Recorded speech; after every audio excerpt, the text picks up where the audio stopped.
so many people that were fingered by the Zondo Commission.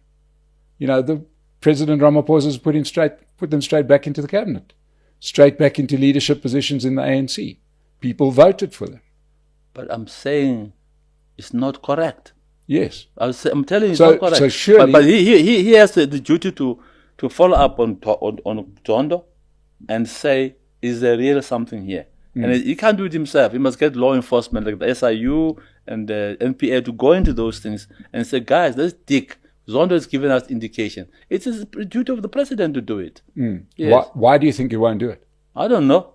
One day when you have him, you must ask him. I think he's got no chance of getting him here. But in any case, because obviously, you know, that's why I say by implication, and the country spoke at the last election where they said, you know, it's all fair and well to say there's many people that would welcome law enforcement. Well, where are they? Yeah, but again, the elections of 2024 were a pronouncement against failure to deal with certain things. One, it was at the time load shedding. Two, it was corruption. Three, it was unemployment.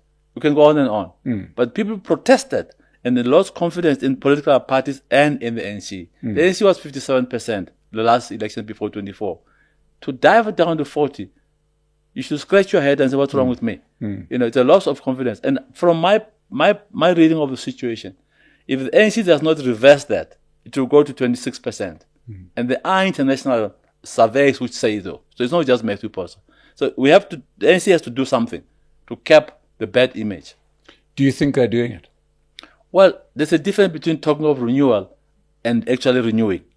There's a big gap between I want to renew and to walk the talk of renewal. The ANC needs to walk the talk of renewal and deal with the issues which are outstanding from Zondo Commission. But you know better than most that the first talk of renewal happened in the 1990s.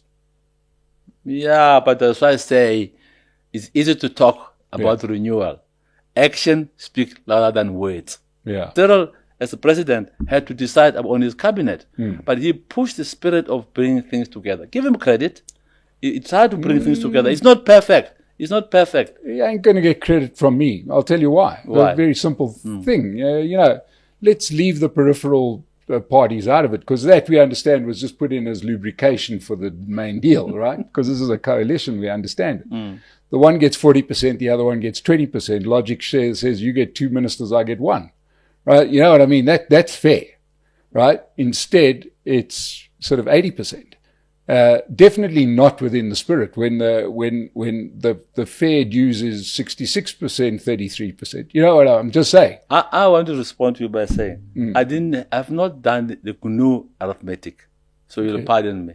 I just see the president putting a team that works together, and if the team works, the country is happy. And you saw the rand became strong at that time. Yeah, but clearly the team isn't working, and I'll tell you why the team isn't working. The team isn't working because the key blockages to the country, the key blockages being around the economy. Obviously, we've got this interesting foreign affairs regime where you know we are not necessarily dealing in the interests of the South African economy, but these are the levers that are being held by the ANC, and nothing has changed. So we've got a minister of mining that won't give mining licenses, for example. You know, it's an easy one to I'm one of those lawyers in the city of Johannesburg who specialize in mining and know it backwards. The minister does issue mining licenses. He does issue permits. There's new players on the block. I'm not defending it. I'm talking about what I experienced as a practicing lawyer. I've opened many mines for young black people, boys and girls, men and women, and the new licenses are being issued. When are those mines going to start? They have started some of them. The question is, how do you match capital with those poor blacks who don't have money? You know, it's always the issue. Others can't go to the extent of finding permits. They trade. And one must encourage trade. It was one small and medium-sized business to thrive in mining, in agriculture, and in all other sectors of the economy. No, the Minister of Minerals and Energy does issue mining rights. And do you think the moves on things like the National Health Insurance and the Bella Bill or the Bella Act was in the spirit of the Government of National Unity? Well, they have decided to do that. But the question for me is not who's decided to do that. It's whether we can afford it. Well, we know we can't, and we know why it's been done. Yeah, but I don't know. It hasn't been done in the interests of South Africa because it's a wish. It's a wish. It's not. There's no reality here. I'm not schooled in that. My simple logic tells me if you decide on something, you must be able to fund it. Yeah, that's fine. Never mind funding it. We've got a problem that'll happen before then. And that is by the time that does go the next step, we'll have no medical professionals left in the country. I'm not sure. I can guarantee we were told stories in 1994. Some guys who ran away to overseas. They've come back. Not really. A lot of them, when they go away, they make noise. When they come back, they're very quiet. Yeah, the guy from whom I bought a farm in Hazyview was angry. He said his heart full. He was an AWB member. He went to stay in Australia. He left his children here. You know what happened? He's back. You know, there are many examples like that. And I said, but I don't think he's back as a brain surgeon. And I said to him, welcome. Welcome here. I didn't laugh at him. He's rooted here. Yeah. It is a beautiful country. We must make it work. Yeah. No, I mean, it's just the government of national unity is, it's kind of being managed to fail the way it looks. You got the debacle of what happens here in Gauteng. What happened? And now cities are well, we know what happens. You know, and that I think is a domestic ANC issue, isn't it? Where the Premier of Gauteng quite clearly is making a political statement by the way he's managing Gauteng. The metros are collapsing. What's going to happen with these Eskom bills, and we've got the water issues looming. They didn't start with the current Premier of Gauteng. He found most of the stuff there. Yeah. His duty, and he says so publicly, is to fix what is broken. And he needs to be given a chance. This is only 100 days plus. Yeah. He must be allowed to. He means well, that guy. There's no record of corruption around him so far. You know. You really do have to wait for proof before you wait for allegations and you judge people. Yeah, I can. I've got a big nose. I can smell things. But anyway, that's good luck to you. Yeah. I want to have a big nose one day and smell people. It's too late for you, sir. It's too late for you. But we do have some issues in South Africa. What do you make? We spent the first part talking a lot about what led up to Polokwane and what happened in the aftermath of Polokwane. Yes. What do you make of the same person, Jacob Zuma, being so influential of the politics now and claiming membership of the ANC while he leads another party? Well, Zuma was very outspoken against people who did that. Not even who left the party, like Malema, Holomisa. He attacked them very viciously. So what he has done is exactly what he used to attack. Now, there's an issue of integrity there and credibility on his part. I think even the ANC should not overreact to him. They should just ask him to go away and run his party and then let him do what he wants to do. He's fighting to be a member of the ANC. It's a ploy to whip up emotions. That's all. And play victim where he shouldn't be playing victim. He's very good at that. But the ANC should let MK be, and not try to chase MK like we're chasing rats out of your house. It's there. It's the reality, MK. And we don't know. Now it's the biggest opposition in parliament. And the other day, someone was asking me, I won't mention names, who must be after the president? I said, the second biggest party. That's what the rules say. It happened to be MK. So you have to stomach that. The KZN, we haven't seen the movie yet. When the local government comes, because MK is still very populist and popular there, we don't know what dramas are going to come up there in different municipalities. We don't know. It's anybody's guess, but it's not for the comfort of the ANC. Yeah, but what is it telling you about where South Africans are? That Jacob Zuma, after all he's been through and after everything that has swirled around him for 20-something years, even though you only saw the last bit of it, what do you make of him getting supported to the degree he's being supported? Well, I still want to do a study about that. Some people have described it in manners which are not correct, but it's quick judgment, okay? Sometimes so describe it in the manner in which it is correct. It's not correct. I'm saying, tell us what is correct then. It is easy to say, and some people made that mistake. It's tribally based, but it's not true. It's not true. It's a mixture of people from different walks of life. But it's the crust of disillusioned ANC members. So he's fishing in the troubled waters of the ANC. And he knows them. And he's fishing smart.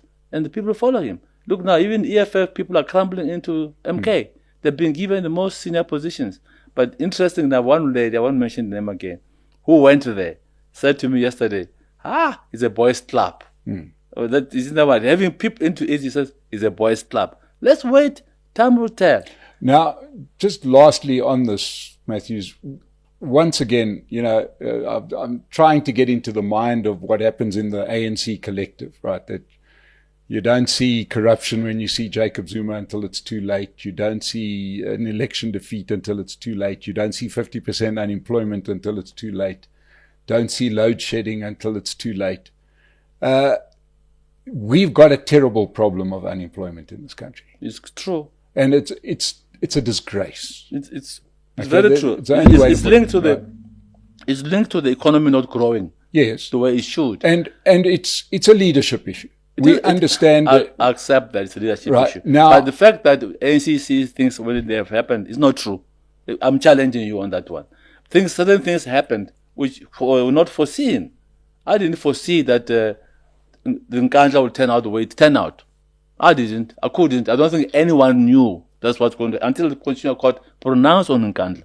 So we can't say it's a sweeping statement to say we only. I'm sorry. I'm going to stand by my sweeping statement. Well, I've been a citizen. I'm a Democrat. Yeah. I give you the right to make wrong statements. Right. I'll make the wrong statement, but I turned out so. Maybe I backed the right horse for the wrong reason. But the thing is, it was fairly obvious to anybody that was alert what was going on. But I did not know, right, that there would be load shedding in this country. Now you're telling me the ANC knew there would be load shedding. Yeah, because and the former president has owned up to that.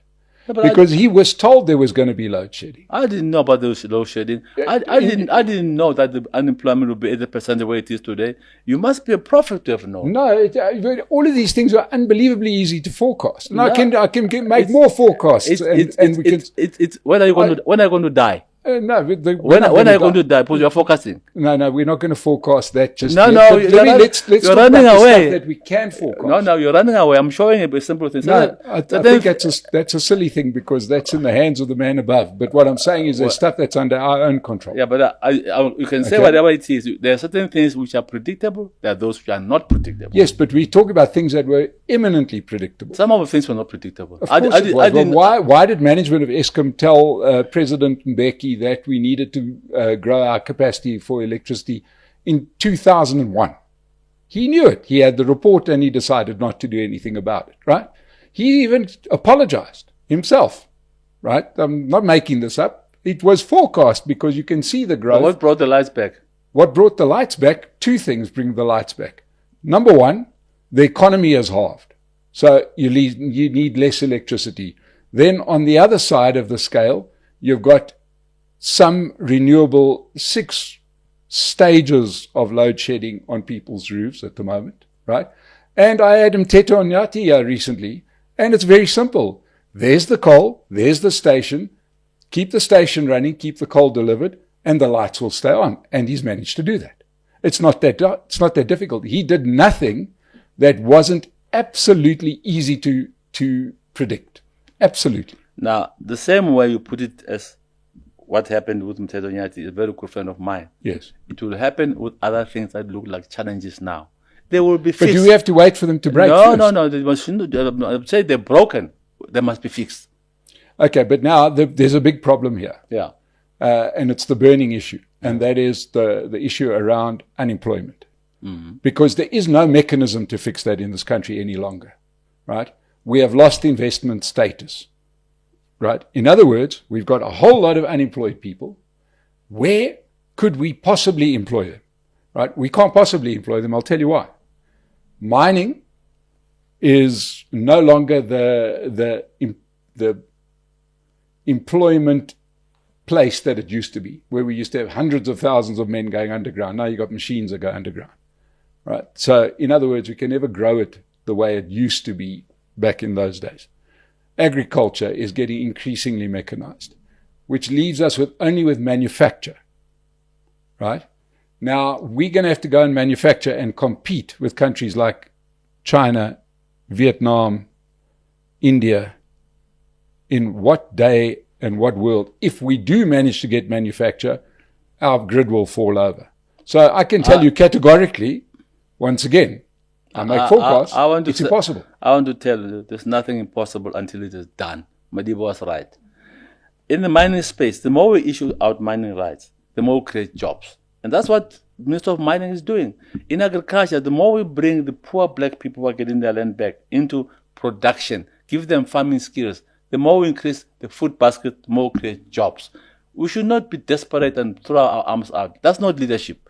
Leadership demands we embrace the challenges and correct the problems which are there. And I'm not intimidated by the economy where it is.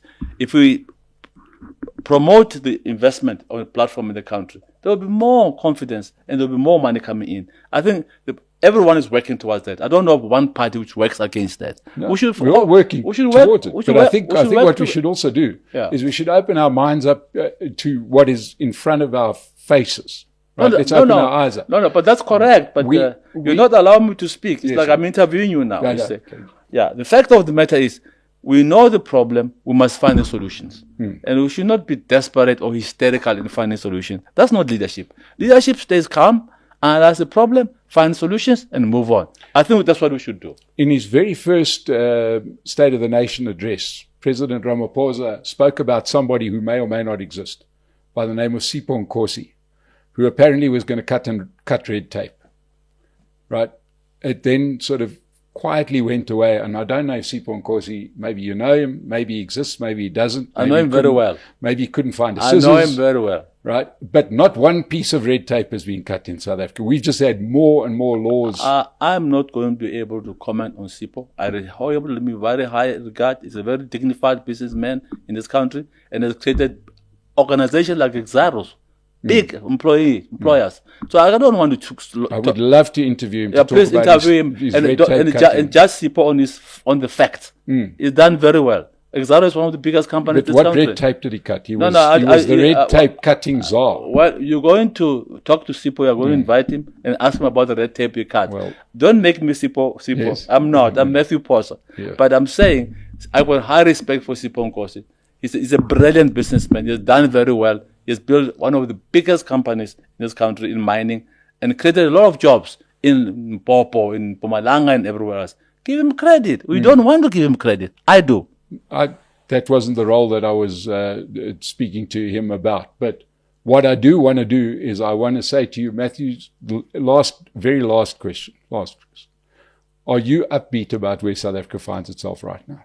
Sipho, you're going to invite him and ask him about the red tape he cut. Well, don't make me Sipho. Yes. I'm not. I'm Mathews Phosa. Yeah. But I'm saying I have high respect for Sipho Nkosi. He's a brilliant businessman. He's done very well. He's built one of the biggest companies in this country in mining and created a lot of jobs in Popo, in Mpumalanga, and everywhere else. Give him credit. We don't want to give him credit. I do. That wasn't the role that I was speaking to him about. But what I do want to do is I want to say to you, Mathews, very last question. Are you upbeat about where South Africa finds itself right now? I'm not, but I'm not a defeatist. I think we must fix it. This democracy must work, not for our sake, for the sake of our children and next generations. We cannot afford to have this democracy failing.